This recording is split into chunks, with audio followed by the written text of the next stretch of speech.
में दो बहनें रहती थी, राधा और मीना। राधा शांत और समझदार थी, जबकि मीना थोड़ी जिद्दी और लड़ाकू स्वभाव की थी। मीना छोटी छोटी बातों पर झगड़ा करने से नहीं चुकती। एक दिन गांव के खेतों में बच्चों के खेलने के दौरान एक लड़के ने गलती से मीना की चोटी खींच दी। मीना ने तुरंत गुस्से में आकर उसे डांटना शुरू कर दिया। राधा ने उसे समझाने की कोशिश की, लेकिन मीना नहीं मानी। दोनों बहनों में भी बहस हो गई। गाँव के बुजुर्ग ने देखा और उन्हें समझाया कि झगड़े से किसी का भला नहीं होता। उन्होंने मीना को धैर्य और शांति का महत्व सिखाया। मीना ने उनकी बातों को ध्यान से सुनी। धीरे धीरे मीना ने अपने स्वभाव में बदलाव लाना शुरू किया। अब वो छोटी छोटी बातों पर झगड़ा नहीं करती। गाँव के लोग उसकी इस बदलती हुई आदत से खुश हुए और उसकी तारीफ करने लगे। तरह राधा और मीना फिर से पहले जैसे बहन बन गई और गाँव में प्यार और शांति से रहने लगी।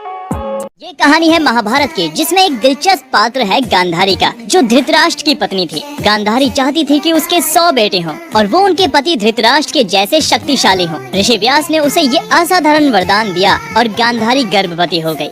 लेकिन 2 साल बाद कुछ अनोखा हुआ। गांधारी ने एक मांस के टुकड़े को जन्म दिया। यहाँ से कहानी और भी रुचिकार होती है।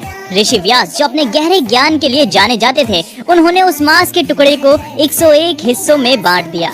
फिर हर एक हिस्से को अलग अलग बर्तन में रख दिया, जो एक रहस्यमय द्रव्य से भरा हुआ था। 9 महीने इंतजार करने के बाद एक अद्भुत घटना घटी। दुर्योधन पहले बर्तन से जन्मा। उसके बाद बाकी के 99 बेटे और एक बेटी एक साथ बाकी बर्तनों से जन्मे। कुछ रिसर्चर्स का कहना है कि ये प्राचीन कहानी क्लोनिंग और टेस्ट ट्यूब बेबीज जैसे उन्नत विज्ञान की समझ को दर्शाता है, जो कि महाभारत के समय में थी। अगर आप भी मानते हैं कि प्राचीन भारत साइंस एंड टेक्नोलॉजी में बहुत आगे था, तो कमेंट में जरूर लिखें और शेयर करना ना भूलें। भारतीय पत्नी अपने पति को ये उलाहना जरूर देती है, शुक्र करो कि मेरी जैसी सीधी सादी पल्ले पड़ी है। कोई तेज तर्रार मिलती, अकल ठिकाने आ जाती। इसके बाद पति बेचारा पूरा दिन इसी डरावनी कल्पना में निकाल देता है कि अगर ये सीधी सादी है तो फिर तेज तर्रार कैसी होती होगी।